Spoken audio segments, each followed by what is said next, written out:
All right, next test, we're gonna look at Age Uchi. Okay, so Age Uchi. Okay, so this is a rising strike. Um, so it's this would be as if whatever attacks are coming at you are coming from above. Okay, it can be used if someone does ski also. It's usually used against someone coming from Dajoran. So, so Shominuchi or Karatakawari kind of thing, that kind of thing. Someone cutting down. Okay, so that's where this will come in. Like I said, it can come from someone here in Iski. It can be used there also. Okay, I've seen Hatsumi Sensei use that in that manner, so it can be done there. Okay, so I apologize. You guys saw my post earlier from yesterday. The roof is leaking. Right now it stopped raining. We still have towels and trash cans and buckets on the floor to save the mats and everything. So I'm working in this little confined space. The motorcycles moved all the way in, further into the garage here. So yeah, the motorcycles, that my jacket and gloves were basically ruined. But nothing I can fix. Moving on. So Age. Okay. So we're gonna look at it from a seated position, then we'll look at it standing. Okay. So especially seated. Oh boy, when you're seated when you're doing this. Okay. So if I'm here, I'm just trying to. If I am doing it from while this is in my obi, which normally I would not. Actually, I'm not going to do that.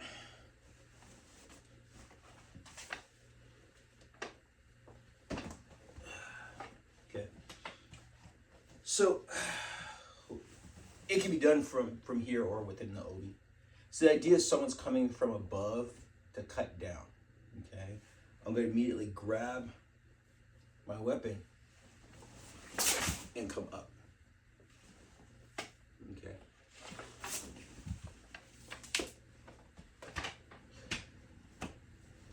So, there. Okay. So I don't want my tip going all the way up here when I do this. I want my tip to go here. So if the person is still coming in, and they'll get impaled on it, on my blade tip. Okay. So, and another thing to think about is, now I'm just going forward. You have to think about the idea of the person as they're coming in to cut, coming from my sit-up line. If I just go like this, I might get hit too. Most likely my blade, the tip of my blade, that first 4 to 6 inches will cut their right hand, their fingers. It will actually attack their fingers. Now, if I want to go more for their kote, their their left kote, when they cut down, I need to move over. Okay. So if I'm here, I need to move over and draw up. Okay. His blade should come right here past me, and I'll be cutting his left kote. Okay. That little hop. Okay. So once more. Notice I'm doing it in this confined space. This is the thing I'm working on today, is a confined space. Okay. Hop. Rotate and cut up. Okay. Cutting the uke's left kote. Now what if I need to cut the right kote? They're coming in. I want to cut the kote here. Okay. I need to do is go this way, right? So to avoid, right? So if I'm here, whoa, coming that way and cutting up. Okay. I need to move my body. If I want to just move my legs and not do the little hop, which I can do, okay, I would step over, just as if this would be me avoiding. I would use this to avoid that cut. So here and there. Notice my feet. This is not very, my body's in an awkward position as this is drawing, coming up. Okay? So just as I use my knees to act as like if they were my feet here to avoid.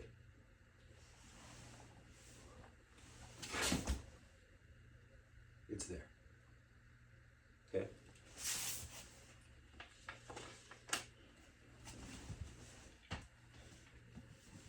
Now, the same would go if I'm using my wakizashi.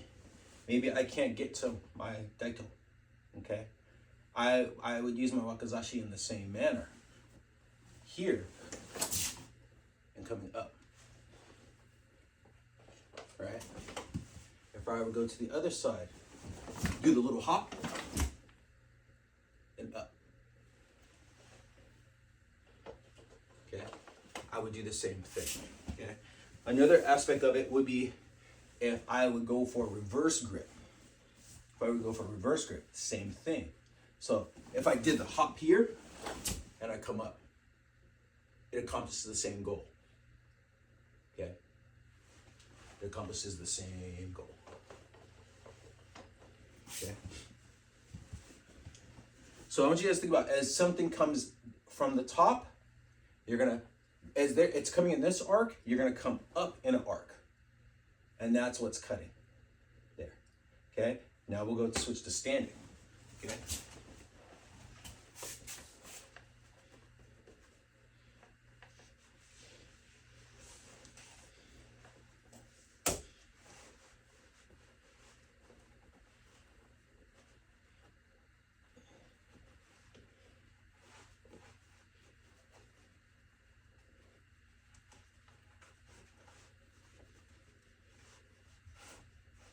All right, now we'll switch to standing. Okay, so as the uke is coming in from a draw, okay, for instance, same thing. If for me, I have an option, stepping in, stepping back, that kind of thing, right? In my case, I'm going to keep my distance to where I'm further away because I want the uke to come to me. So if I'm here and there's a threat, a potential threat, so if I'm initially here, there's a potential threat, I'm going to step back. Excuse me.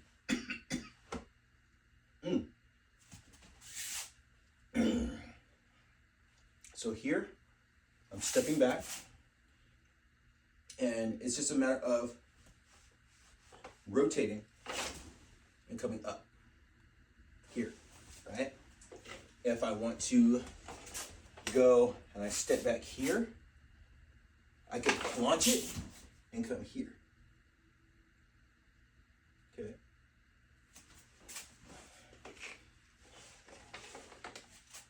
If I want to do that reverse grip that we talked about before, if I go off to this side,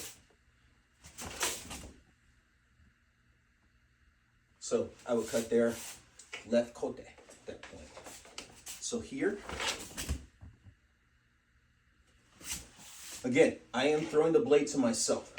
I am unlocking it with my index finger, and I'm launching it as it comes up. Okay? And this can be done if I want to do the other side too. If I want to cut the right kote, I could tobi back here and cut. So reverse grip and cutting up that way. Okay? So you'd be cutting their kote as they're coming down. You're cutting their wrist, or you could be striking their wrist and knocking it away. Okay. If you're in various kamais, if I'm in Seigan, for instance, if I'm in Seigan no kamae here, and someone comes in, I could go here, I could go there, right? I could go here, I could go there. So it all depends on my space, my distance.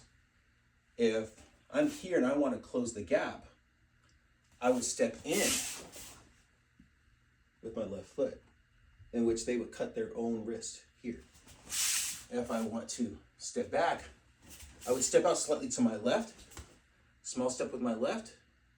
And this, the most likely if I'm in Seiga, they're not going to want to come in. I might be in a Gedan no Kamae. But that same small step with my left. Small step with my left, I'm going to step back with my right. And they would cut their wrist right there. Okay? I'll go to Gedan again on this side. So if I move to this side, so I want to cut their left kote, right? I might step out with my right to avoid. So it's going to be a right-left. It's a little 1, 2, and then I step in. Okay? 2, and step in. Okay? If it's distance is a problem, I'm just going to step back with my right foot. Step back and let them cut themselves there. Okay? Notice I want to make sure there's no openings. I only want to do the initial opening. If I'm here, I step back. Oh, boom. He cuts his wrist right there. And then I come right back to Seiga. Okay. All right. So this Age Uchi, okay? Another way I use it, similar to what I did with the wakizashi earlier, where I use my index finger to draw, I'll do the same thing with the uchi katana or daito or katana, where I'll use my index finger to help facilitate a draw, but I'll also use that to strike the wrist. So you think about, I'm going to turn this way. Think about as the uke is coming down here to cut, I want to knock his right wrist up, okay? Now in this case, I'm going to knock it up, but I'm not going to cut it. I'm just going to knock his hand off, okay? So this could be me dropping here. So my feet, notice my feet. This is a kamae, or this is not a kamae. This ashisabaki is, I'm trying to think how many people I've ever seen do this. I don't know if I've seen people do this, but I've been doing this for years. So normally we step back like this, when we go back and kamae this way. One that I kind of came to me while I was in class one day was the idea of this. Well, I guess it's very kotoru with the yokoruki from kotoru, because there's that idea of coming back with that footwork. If I'm here, whoa, there, whoa, there, with that footwork. So that's very kotoru footwork. So in this case, what I did was I would come here.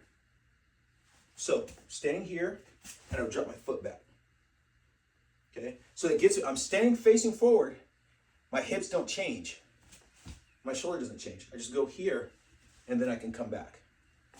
Here, and come back. Here, and come back. Here, and come back. What's about this is that it keeps my body facing forward, okay? This works for also if you're wearing a plate carrier in modern times, because it makes it so that you don't turn your body and you take a round through the side of your vest, through your shoulder, okay? It keeps the plate carrier facing the threat, right? I do this when I practice drawing. I'll move this leg back, draw, and then come back, right? Draw and come back, and it keeps the plate carrier facing forward, okay? So this one, the idea of the index finger, okay? So this is gonna be out, I'm gonna push this back, and I'm gonna bring this out, and you see how this is coming up, right? So it clears the way for a strike to their head. So if I come back in this manner and I avoid, whoa, here, avoid their cut, I use my index finger, boom, this knocks the hand up, transition to my right hand, and cut. Okay. Once more. Down and away, here, up, knocking their hand up, and cut. All right. So down, oops, keep my obi there. There we go. Sorry. So here, I'm here, down, up, right there. Okay? So that's how you can do that. So again, that footwork is this. You're stepping back, and you can see my legs. Legs coming out. You can see my legs, and I come back. Whoa! And come back. Okay? A lot of times I'll do this with my ukanagashi also. I'll use a ukanagashi with my right, and I'll go here to avoid their attack. From there, if I have any weapons close by, I can use them. You know? So you think about that. Whoa! Strike, and deal with their right arm from that way. Right? So that would be, the idea is you're here, they come from a right Jodan ski. That's small, boop. With the left foot, boop.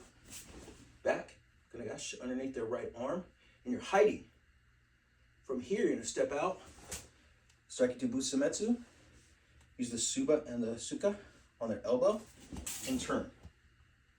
Once they go down, they decide they want to still fight. Just push them down, draw your weapon, boom. Okay? So, just options. These are options. These are just ideas for training.